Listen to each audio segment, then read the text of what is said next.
दोस्तों, आज मैं हरतालिका तीज व्रत कथा सुना रही हूँ।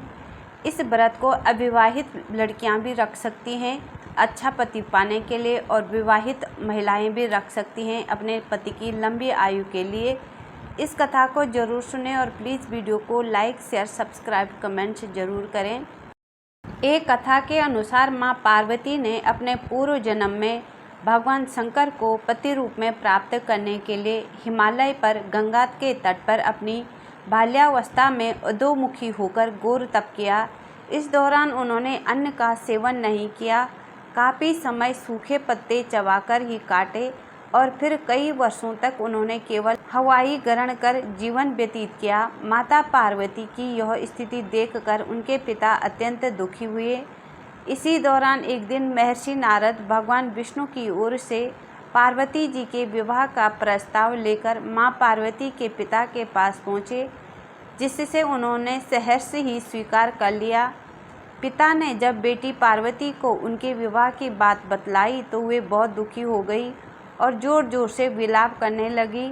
फिर एक सखी के पूछने पर माता ने उसे बताया कि यह कठोर व्रत भगवान शिव को पति रूप में प्राप्त करने के लिए कर रही है, जबकि उनके पिता उनका विवाह श्री विष्णु से कराना चाहते हैं। तब सहेली की सलाह पर माता पार्वती घने वन में चली गई और वहां एक गुफा में जाकर भगवान शिव की आराधना में लीन हो गई।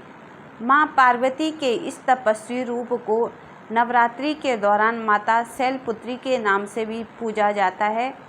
भाद्रपद शुक्ल तृतीया तिथि के हस्त नक्षत्र में माता पार्वती ने रेत से शिवलिंग का निर्माण किया और भोलेनाथ की स्तुति में लीन होकर रात्रि जागरण किया।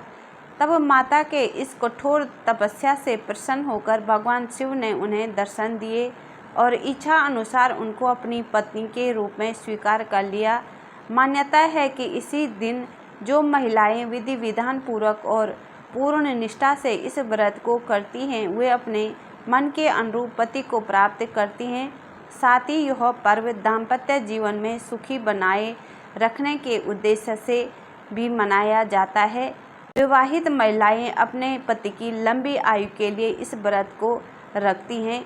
इस कहानी को ज़रूर सुनें और please like, share, subscribe, comments ज़रूर करें।